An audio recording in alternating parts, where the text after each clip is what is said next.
गार्गी तू शेयर करेगी क्या? तेरे पास लैपटॉप है? नहीं यार। ठीक है, ओके।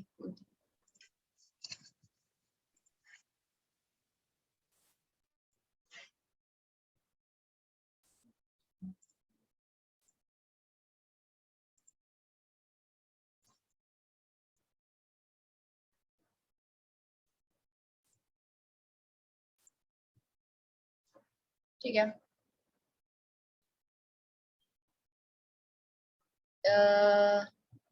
ये है। और पढ़ देना, मैं खा रही हूँ।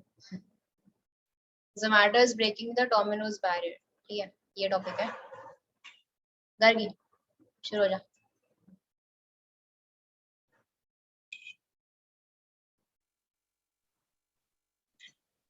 एक सेकेंड।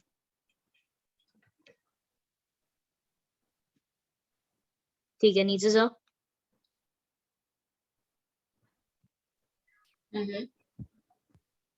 तो कॉलेज में क्या कर रही? जल्दी, मतलब देखो मैं पूरा मेरी आवाज अभी भी कट रही है। नहीं, वीडियो ऑन है शायद इसलिए पूछ रहा है। तेरी कट रही है समझ। मेरी ओ हाँ एक मिनट।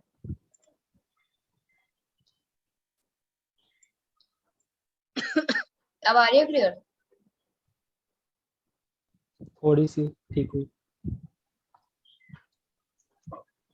अच्छा ठीक है। कार की स्क्रीन दिख रहा है अच्छे से? हाँ, स्क्रॉल कर नीचे। कितना?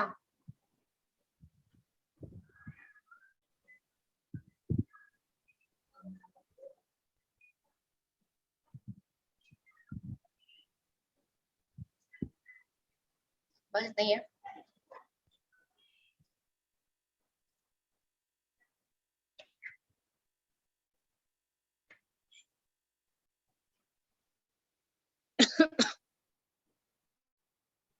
हेलो। स्क्रॉल कितना करना है? कर दिया मैंने। स्क्रॉल। अच्छा एक ये मिनट। पढ़ो इन टुडेस स्क्रीनशॉट्स ब्ला ब्ला ब्ला। नहीं, द स्टोरी। अरे रुक, अच्छा ठीक है, मेरा लैग कर रहा है मतलब। ओए तू शेयर कर दे सौम्या।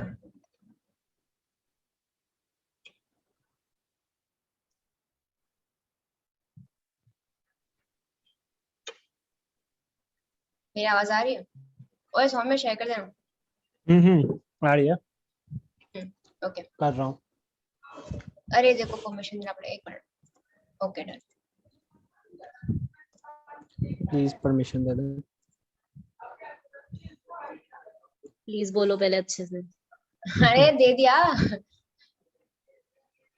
नहीं है? प्लीज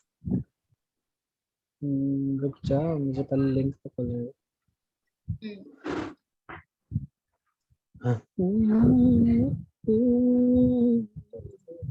रिकॉर्ड नहीं कर रही है ना तो।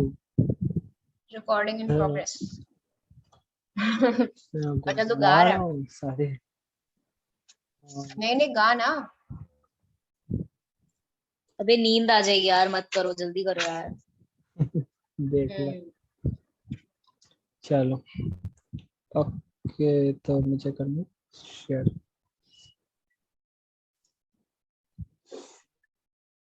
लो भाई, हो गया। हाँ जी।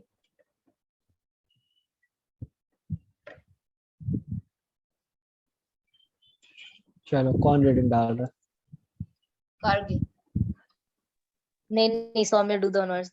ऑनर्स। है? ओके।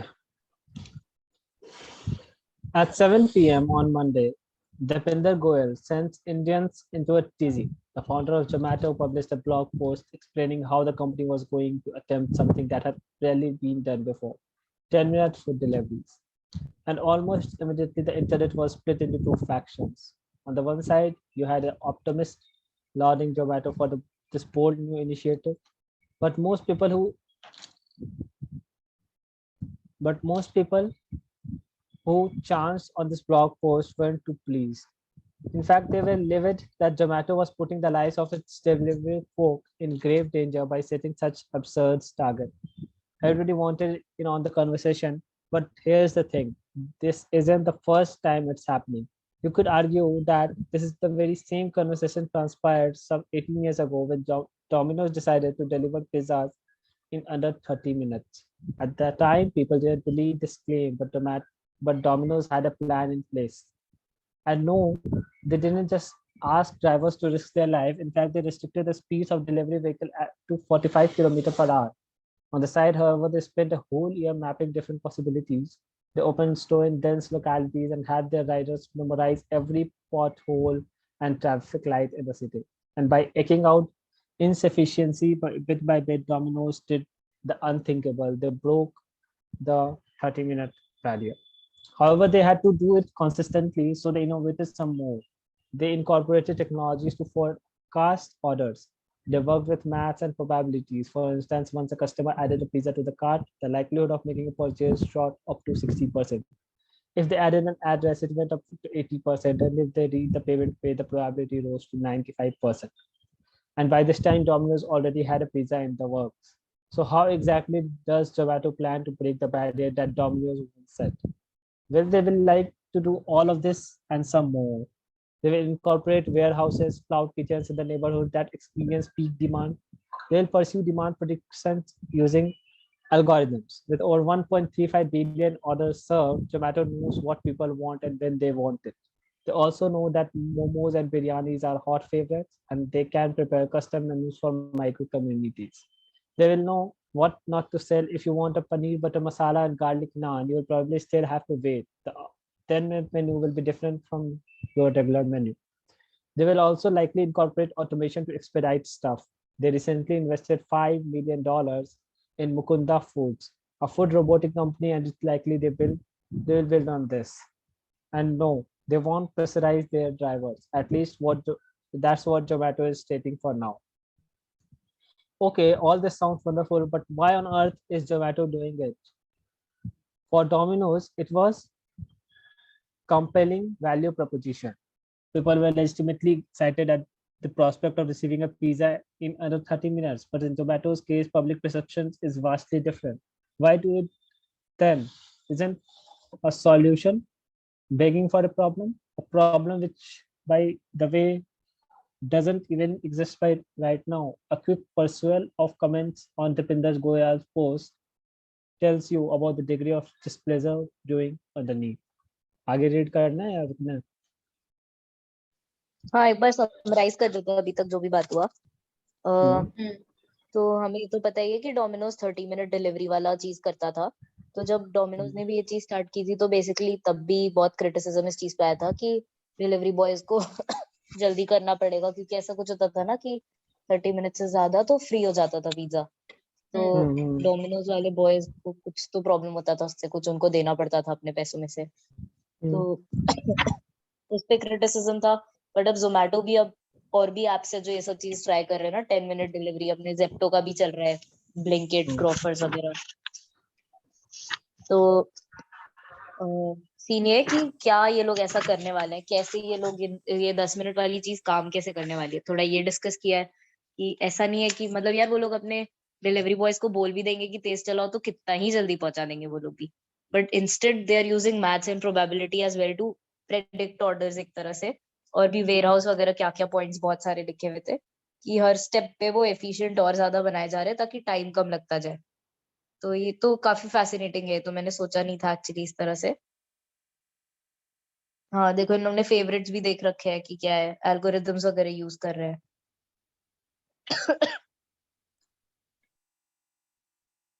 हाँ, तो वो बेसिकली डेटा को यूज करके प्रेडिक्ट कर रहे हैं कि आगे कैसे ऑर्डर्स आ सकते हैं और उस हिसाब से अपने आप को प्रिपेयर्ड रख रहे हैं ताकि जब ऑर्डर आए तो तुरंत वो डिलीवरी के लिए भेज सके। और हाँ, अब क्वेश्चन ये उठता है कि लेकिन ये कर क्यों रहे हैं ऐसा? मतलब जरूरी है कि खाना एकदम 10 मिनट में ही डिलीवर हो जाए? ये हमारे मार्केट की नीड है या नहीं है? आई थिंक आगे इस चीज पे फोकस करेगा कि कस्टमर बिहेवियर चेंज करने की कोशिश कर रहे हैं, ना कि कोई प्रॉब्लम को सॉल्व करने की। हाँ ठीक है, चल बढ़ते हैं अब। Isn't this a solution begging for a problem which, by the way, doesn't even exist right now? A quick perusal of comments on Deepinder Goyal's post tells you about the degree of displeasure brewing underneath. We don't want this. It's a popular chorus, and people from all walks of life are chipping in, seemingly in unison. But the thing is, it's not about you. It's not about the public. It's not even about 10-minute deliveries. It's about competition. A competition that will eventually crop up with a seemingly unsustainable value proposition, disrupting the ecosystem altogether. As Deepinder Goyal pointed out, if we don't do it, somebody else will. And that somebody else will force Zomato and Swiggy on the back foot and plunk them into another bloody protracted war with millions and billions of dollars at stake. It's an insurance, if you will.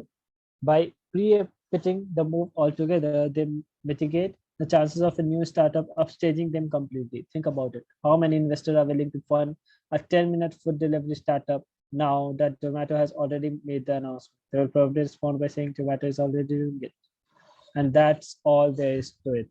Zepto did it to Grofers and Big Basket. Somebody else will do it to Swiggy and Zomato.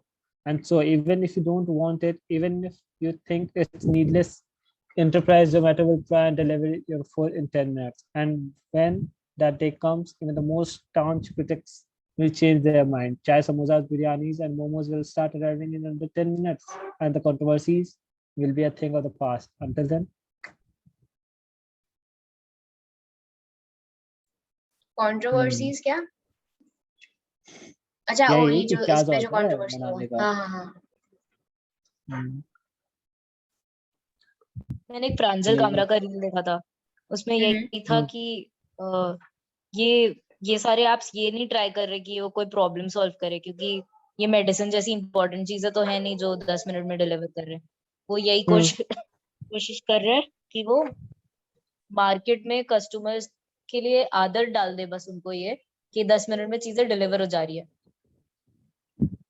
मतलब कि और 10 उसके minute में बाद भी फिर चीजें वो डिलीवर हो सकती है, और मतलब मेरे हमारा को ऐप तो ऐसा लग रहा है करता ये है। प्रॉब्लम है यार, ये प्रॉब्लम है अगर प्रॉपरली कैसे? देखा जाए तो। बताओ। लाइक तू देख ले ना, मान ले कोई तेरे आजू बाजू कोई बड़ा रेस्टोरेंट नहीं है, लाइक कोई होता है ना, जैसे हम बिरयानी भाई किलो है हमारे घर से वो 4-5-6 किलोमीटर दूर है, ठीक है। अब वहां से मुझे कुछ मंगवाना है तो वो तो लाते लाते वो ठंडा हो जाएगा, है ना। तो मैं एज ए कस्टमर क्या चाहता हूँ, मैं तो चाहता हूँ ना कि मुझे हर चीज मुझे वो गरम गरम मिले, फ्रेश मिले। यार पर क्या इसकी नीड इतनी ज्यादा है? जैसे तूने अपना एक बहुत स्पेशल केस बताया, ऐसे जनरल मार्केट अगर देख तो जरूरी है क्या कि 10 मिनट में खाना इधर से उधर पहुंचे? देख, अगर एक ब्रांड हर 4-5 महीने में एक नया चीज नहीं लाएगी तो कोई एक नया हाँ ब्रांड ले आएगा, ठीक है। मार्केट हाँ, में वही बने बात रहने है। के लिए एक नया चीज लाना पड़ता है, ठीक है। नहीं तो आप कैसे compete करोगे मार्केट में?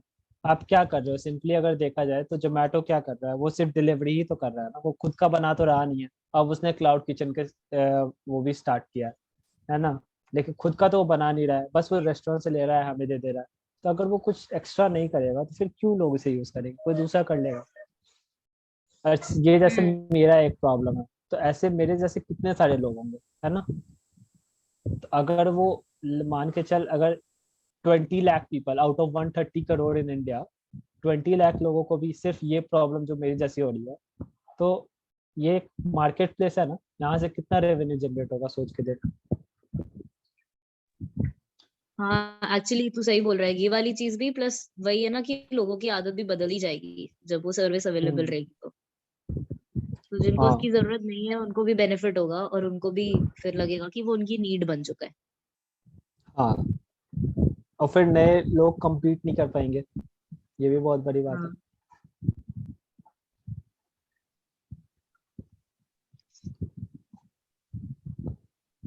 फिर इसका कुछ तो हार्श इम्पैक्ट होगा यार, मतलब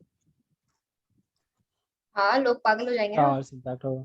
अभी जैसे जोमेटो, समझ कि कुछ हो गया, 10 दिन के लिए वो उसका ऐप बंद है, तो लोगों को 10 मिनट में नहीं मिलेगा डिलीवरी। अरे यार जैसे हम्म, देख, हाँ मतलब वही, ऐसा कुछ इम्पैक्ट नहीं होगा, वही लोगों के दिमाग में कुछ कुछ होगा जो जो रील नहीं देखने से होता है, जैसे भी जैसे समझ 10 मिनट गए। में तो सब कुछ डिलीवर नहीं होगा ना। हम्म। हाँ मतलब मेरे को लगता है कुछ ही चीजों पे होगा ये, जैसे सबसे अ,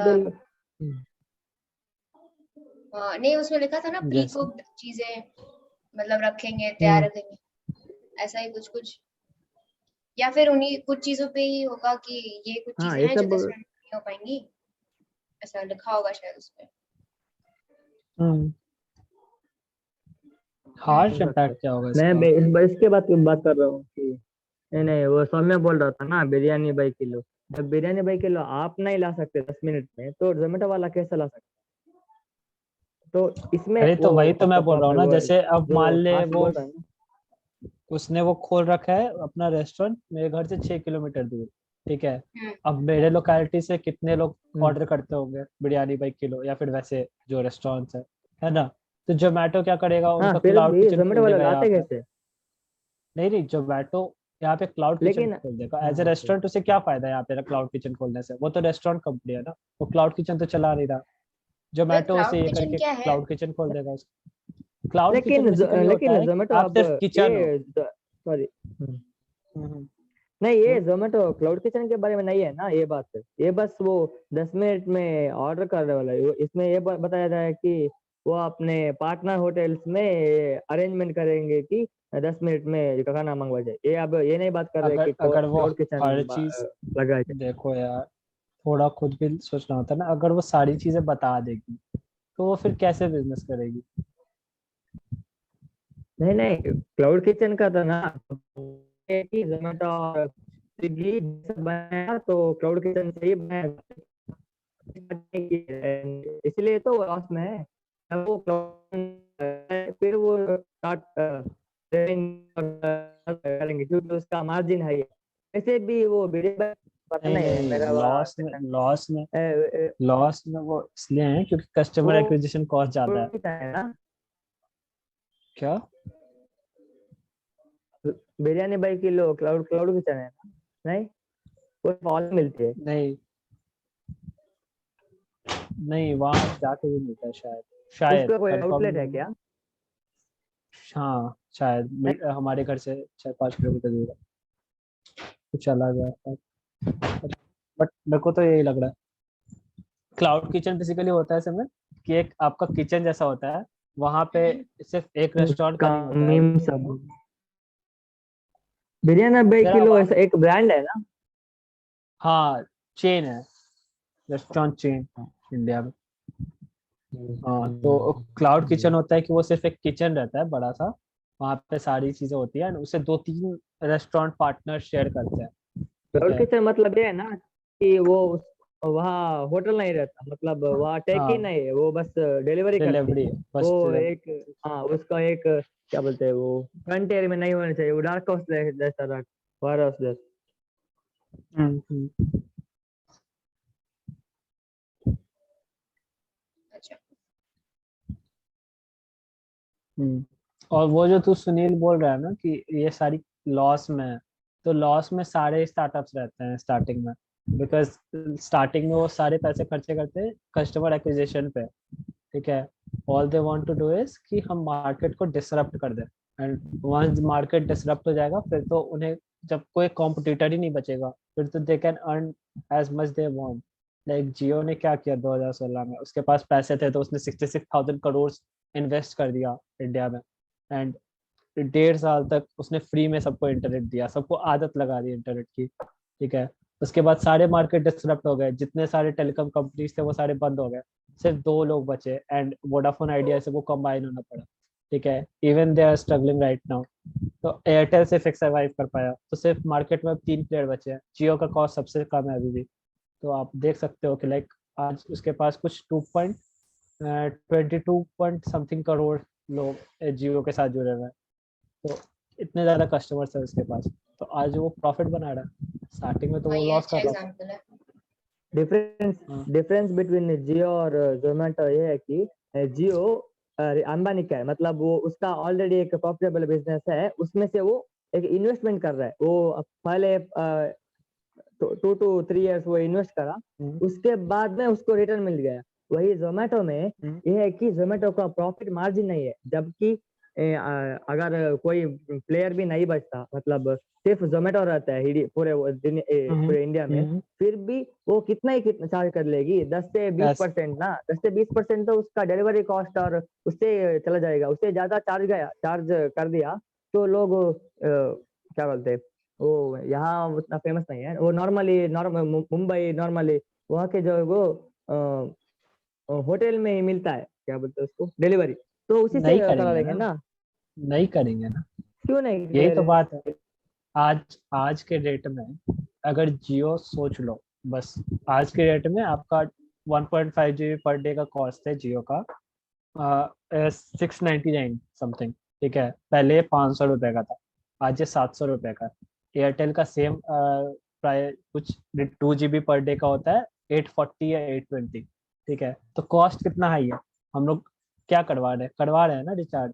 क्यों करवा रहे हैं? क्योंकि अब आदत लग चुकी है, हम लोग क्योंकि सरवाइव ही नहीं कर हमें सकते। कोई कॉम्पिटिटर नहीं है। नहीं नहीं, जियो और एयरटेल में कोई कॉम्पिटिटर नहीं है। वही वही तो बात है होटल ना, वाले डिलीवरी फ्री में करेंगे, क्योंकि उसका नहीं नहीं, क्यों होटल वाले करेंगे। डिलीवरी उसका प्रॉफिट मार्जिन, डिलीवरी से नहीं, प्रॉफिट मार्जिन वो होटल खाना बेचने से आता है। वही जोमेटो को सिर्फ डिलीवरी से प्रॉफिट आता है। वही होटल को 50% मार्जिन होता है। नॉर्मली होटल या क्लाउड किचन को उसका मार्जिन किससे आता है, वो खाना बनाने से आता है ना कि खाना बेचने से, सॉरी खाना डिलीवर करने से। इसलिए तो बोल रहे हैं वो profit margin of Zomato and Swiggy is very low. In order to be them profitable they have to make some cloud kitchen. हाँ तो वो लोग कर ही रहे हैं ना क्लाउड किचन, तो क्लाउड किचन में तो सिर्फ हो ही रहे हैं, and cloud kitchen like profitable है बहुत ज्यादा। हाँ, क्लाउड किचन बहुत प्रॉफिटेबल। क्लाउड किचन्स का रेवेन्यू मॉडल क्या होता है, मतलब कैसे काम करते हैं वो? सिंपल, वो सिर्फ डिलीवरी उससे होता है, डिलीवरी किया जाता है वहां से। लाइक एक क्लाउड किचन है ना, तो उसे रेंट बेसिस पे कर दिया जाता है। लाइक 2-3 रेस्टोरेंट वहां पे अपना अपना खाना बना रहा है, ठीक है, तो किसी एक को पूरा कॉस्ट बेयर नहीं करना पड़ता है, एंड ऐसे वो सिर्फ डिलीवरी करते हैं वहां से। तो उन्हें उनका बहुत सारा कॉस्ट बच जाता है, लाइक एम्बियंस का, बहुत सारी चीजें, फर्नीचर वगैरह। इसको क्लाउड क्लाउड क्यों? किचन मतलब, क्लाउड किचन मतलब वो होटल नहीं है, मतलब वो उसमें किचन किचन है। होता है, लेकिन वो डार्क स्टोर जैसा होता है। वो क्लाउड इसलिए बोलते हैं क्योंकि वहां से हम ऑर्डर सिर्फ ऑनलाइन कर सकते हैं, ना कि वहां जाके नहीं ले सकते, क्योंकि वो किसी शहर के बीच में नहीं होता। वो एक वारहाउस जैसे एक बड़े से जगह बड़े से प्लेस में, और किसी चीप प्लेस, मतलब cheap in the sense of financial, इसी रेट में एक बड़ा सा किचन होता है। वहाँ 2-3 ब्रांड मिलके काम करते हैं, मतलब उसमें एक क्लाउड किचन में 2 या 3 पार्ट होता है। उसमें एक क्या बोलते हैं उसका, बिरयानी बाई किलो हो गया, या एक और ब्रांड है ऐसा नाम का होता है। बस वो जोमेटो वाले या स्विगी वाले वहां से ऑर्डर लेके जाते हैं। वो इसलिए उसमें अच्छा। प्रॉफिट मार्जिन ज्यादा इसलिए है क्योंकि वहाँ आपको किसी को वेटरेस या रेंट, मतलब रेंट ऑफ टेबल, वो सब नहीं देना पड़ता। और उसका नॉर्मली वो प्लेस, क्या बोलते हैं, प्लेस वो एक्सपेंसिव नहीं है ना, इसलिए उसमें भी उसका मार्जिन बच जाएगा। उसमें एक वीडियो है किंग स्कूल नाम के, मैं सेंड करता हूँ, मैं उसी से करता हूँ। जोमेटो को बोला, जोमेटो क्लाउड किचन के बारे में अच्छे से एक्सप्लेन किया। ठीक है थिंक्स भेज देना। ना, देखता हूँ मैं उसका भी, वो भी समझाता है अच्छा। अच्छा चलो यार, अब अपने नेक्स्ट टॉपिक पे मूव ऑन करते हैं। आज का है हम्म, अपना सिलेक्टिंग म्यूचुअल फंड्स, क्या क्या चीजों को ध्यान में रखते हैं, कैसे सिलेक्ट करते हैं। तो प्लीज वीडियो प्ले कर दो यार कोई। कर रहा हूँ। हाँ ग्रुप पे ही है।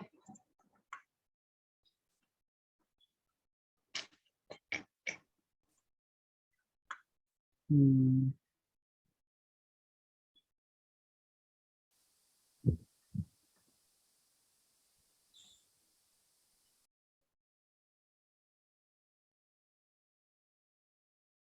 सिर्फ 10,000 रुपए ही बचा पाता हूँ और कुछ सालों, अगर मैं बोलूं कि हर महीने में सिर्फ 10,000 रुपए ही बचा पाता हूँ और कुछ आ सालों रही है बाद आवाज। हाँ अरे यार, हाँ हाँ मुझे 10,000 की जगह 1 करोड़ रुपए चाहिए, तो आप बोलोगे कि मैं मजाक कर रहा हूँ, क्योंकि 10,000 रुपए की सेविंग से मैं 1 करोड़ रुपए कभी नहीं बना पाऊंगा। लेकिन दोस्तों, अगर आप 10,000 रुपए का इन्वेस्टमेंट हर महीने अगले 20 साल तक एक ऐसे एसेट में करो कि जो आपको सिर्फ 13% का रिटर्न दे, तो वो पैसा 20 साल बाद बढ़ के 1 करोड़ से भी ज़्यादा हो जाएगा। हेलो दोस्तों, मैं जगदीप सिंह आपका स्वागत करता हूं ग्रो चैनल में। म्यूचुअल फंड सही है, हम सबको पता है म्यूचुअल फंड सही है, लेकिन मेरे लिए म्यूचुअल फंड कौन सा सही है, आपके लिए कौन सा म्यूचुअल फंड सही है, वो हमें नहीं पता होता। आज इस वीडियो में हम बात करेंगे वो 5 पॉइंट्स के बारे में जिनका ध्यान रख के आप एक बेस्ट म्यूचुअल फंड अपने लिए चूज कर सकते हैं। और eight the end of the video में आपको एक बहुत इंटरेस्टिंग चीज़ बताऊंगा कि अगर आपका पैसा आपके बैंक की एफडी में पड़ा है, तो एक ऐसा म्यूचुअल फंड भी होता है जिसमें आप पैसा रखेंगे तो आपको रिटर्न बैंक के एफडी या सेविंग्स अकाउंट से थोड़ा सा ज़्यादा मिलेगा और रिस्क भी बहुत कम होगा। हम अपनी इन्वेस्टमेंट की जर्नी कैसे स्टार्ट करते हैं? नॉर्मली हम इंडिया में बहुत सारे मेरे जैसे लोग किसी फ्रेंड के कहने पे अपनी इन्वेस्टमेंट की जर्नी स्टार्ट करते हैं। जैसे मेरे फ्रेंड ने मुझे कॉल करके बोला कि मैंने म्यूचुअल फंड में इन्वेस्टमेंट किया है, वहाँ पे अच्छा रिटर्न मिलता है, तुम भी इन्वेस्ट करो। तो पहला ट्रिगर पॉइंट होता है किसी का कहना, और दूसरा हम किसी म्यूचुअल फंड को चूज कैसे करते हैं। हम किसी भी वेबसाइट पर जाते हैं, म्यूचुअल फंड का पुराना रिटर्न देखते हैं, जहाँ पे रिटर्न ज़्यादा होता है वहाँ पे इन्वेस्ट कर देते हैं। क्या ये इन्वेस्टमेंट का तरीका सही है? नहीं दोस्तों, ये तरीका बिल्कुल भी सही नहीं है। क्योंकि ठीक है, पुरानी रिटर्न देख के आपको पता चलता है कि म्यूचुअल फंड ने पहले कैसे परफॉर्म किया, लेकिन अगर आप पैसा आज डाल रहे हो तो रिटर्न आपको आगे आने वाले टाइम पे मिलेगा। और अच्छे म्यूचुअल फंड का रिसर्च करना बहुत मुश्किल नहीं है। मैं आपको वो 5 फैक्टर्स बताऊंगा जिसका यूज करके आप एक बेस्ट म्यूचुअल फंड अपने लिए चूज कर सकते हैं। पहला पॉइंट, गोल। जब हम छोटे होते हैं तब हमारे स्टडी करने का एक गोल होता है। जब हम कॉलेज में जाते हैं तब भी हमारे करियर का एक गोल होता है। जब हम जॉब करते हैं तब भी हमारे लिए गोल होता है आने वाले टाइम में। लेकिन दोस्तों, इन्वेस्टमेंट करते टाइम हम अपने गोल को क्यों भूल जाते हैं? वहां पे जहां पे गोल बहुत इंपॉर्टेंट है, वहां पे हम गोल को भूल के कहीं भी इन्वेस्टमेंट कर देते हैं। तो इन्वेस्टमेंट करते टाइम किसी भी म्यूचुअल फंड में सबसे इंपॉर्टेंट होता है आपका फाइनेंशियल गोल। क्या? स्पीड 1.25 कर दे। जिसको फुलफिल करने के लिए आप ये पैसा बचा के वहां पे इन्वेस्ट कर रहे हैं। और बाकी जो फैक्टर्स मैं आपको बताऊंगा वो सब फैक्टर्स गोल के अराउंड घूमते हैं। गोल कुछ भी हो सकता है, एक छोटे से छोटा और बड़े से बड़ा। जैसे कि आपको गाड़ी लेनी है कुछ सालों बाद, आपको अपना घर खरीदना है, आपको अपने बच्चों की शादी करनी है, या आपको कुछ सालों बाद रिटायर होना है। और ऐसा भी हो सकता है कि आपको कोई गोल नहीं है, तो उस केस में आपको क्या करना है? तो आपको अपना पैसा कहीं तो इन्वेस्ट करना होगा ना, कि आप अपने पैसे को बढ़ा सकें। तो उसको बोलते हैं वेल्थ क्रिएशन। तो सबसे पहले कहीं भी इन्वेस्टमेंट करने से पहले आप अपना गोल डिसाइड कीजिए कि आपका गोल क्या है, उसके अराउंड फिर डिसाइड कीजिए कि आपको कहाँ इन्वेस्टमेंट करना है।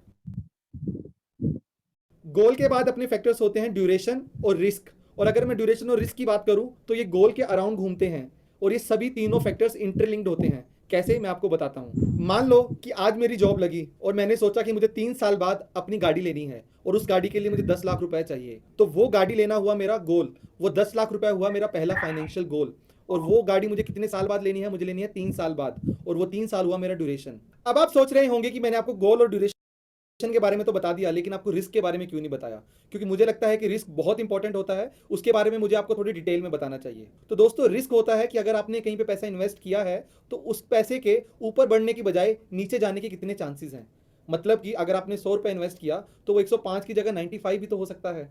तो वो नीचे जाने के जो चांसेस हैं वो आप कितना बियर कर सकते हैं, वो होता है रिस्क। और रिस्क हर आदमी का पर्सनल होता है। दोस्तों, रिस्क और रिटर्न एक दूसरे से बहुत ज्यादा लिंक्ड होते हैं। अगर आपको ज्यादा रिटर्न चाहिए तो आपको रिस्क भी थोड़ा सा ज्यादा लेना पड़ेगा, लेकिन अगर आपको रिस्क ज्यादा लेंगे तो जरूरी नहीं है कि आपको रिटर्न ज्यादा मिलेगा ही मिलेगा। चलिए अब डिस्कस करते हैं कुछ गोल्स के बारे में, और उस गोल के साथ कौन सा म्यूचुअल फंड हमें कैसे चूज करना चाहिए। चलिए अब बात करते हैं पहले गोल की। मुझे 3 साल बाद गाड़ी लेनी है, तो मेरा गोल का ड्यूरेशन हुआ 3 साल। तो 3 साल के लिए मुझे कैसे म्यूचुअल फंड चूज करने चाहिए? तो दोस्तों, एक रूल को हमेशा याद रखें कि अगर आप 3 साल से कम का इन्वेस्टमेंट कर रहे हैं तो ट्राई करें कि आप ज्यादा से ज्यादा इन्वेस्टमेंट डेट फंड्स में करें, क्योंकि डेट फंड्स में रिस्क कम होता है, ऑल्दो रिटर्न भी कम होता है, बहुत ज्यादा नहीं होता। बट अगर आपको कम टाइम के लिए इन्वेस्टमेंट करना है तो आपको डेट फंड में इन्वेस्टमेंट करना चाहिए। जैसे कि आप मेरी स्क्रीन पे देख सकते हैं कि आपको गाड़ी लेनी है 3 साल बाद 6 लाख रुपए की, तो आपको हर महीने अभी से 15,000 रुपए का इन्वेस्टमेंट करना स्टार्ट करना पड़ेगा।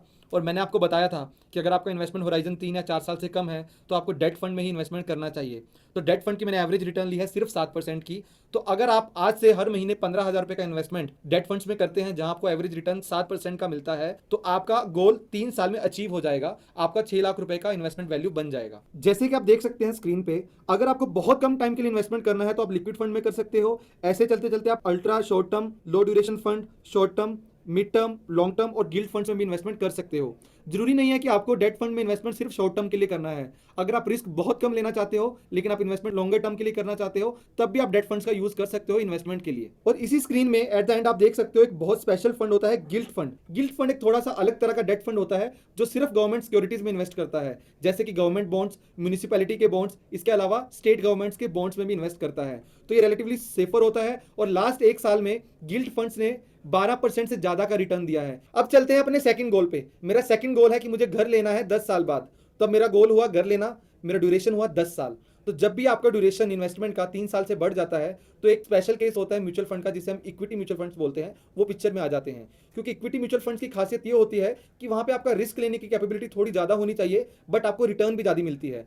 इस केस में जब आपका ड्यूरेशन 3 साल से ज्यादा हो तो आपको अपना पोर्टफोलियो बैलेंस करके रखना चाहिए डेट म्यूचुअल फंड और इक्विटी म्यूचुअल फंड में। तो अगर आपको मैं सिंपल टर्म्स में बताऊं कि आप रिस्क ज्यादा लेना चाहते हैं तो आपको इक्विटी साइड का म्यूचुअल फंड ज्यादा खरीदने चाहिए रेदर देन डेट फंड्स। अगर आपको ड्यूरेशन उतना ही है लेकिन आपको रिस्क कम लेना है तो आप डेट फंड्स का अपना एलोकेशन बढ़ा दें और इक्विटी फंड्स का एलोकेशन कम कर दें। अब बात करते हैं अपने सेकंड गोल की कैलकुलेशन की। आपको घर चाहिए आज से 10 साल बाद जिसकी वैल्यू होगी 50 लाख रुपए। तो अगर मैं आज हर महीने 25,000 रुपए का इन्वेस्टमेंट करूं, जैसे कि मैंने आपको बताया हमारी ड्यूरेशन है 10 साल की, तो मैं डेट और इक्विटी दोनों में इन्वेस्ट Pause करिए करूंगा, ना। तो मेरा अगर ओवरऑल जो रिटर्न आए वो 10% का निकल के आए। ओके, बहुत टेक्निकल सब कुछ हो रहा है तो थोड़ा सा अपने डिस्कस कर लेते हैं। तो शुरुआत में उसने बोला कि 3 फैक्टर्स हमें कंसिडर करना है। म्यूचुअल फंड्स हमने लास्ट टाइम भी डिस्कस किया था कि बहुत अच्छा एसेट माना जाता है लॉन्ग टर्म इन्वेस्टिंग के लिए, और कंपाउंडिंग का इफेक्ट इसमें देखने मिलता है अपने को सब चीज। तो 3 फैक्टर्स इसने बोले, गोल, ड्यूरेशन और रिस्क। तो कोई एक्सपैंड करो यार।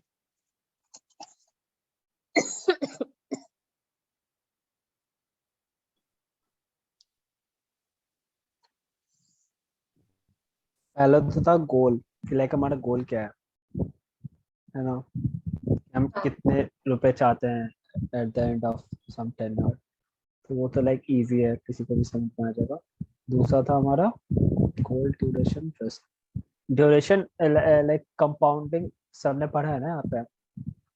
तो अगर हम लोग किसी भी चीज को लेस नंबर ऑफ पीरियड के लिए करते हैं तो हमारा उतना ज्यादा कंपाउंडिंग का इफेक्ट नहीं दिखता है। लाइक वो ऐसा कुछ ग्राफ बन रहा होता है, तो मैं यहाँ पे बना रहा हूँ।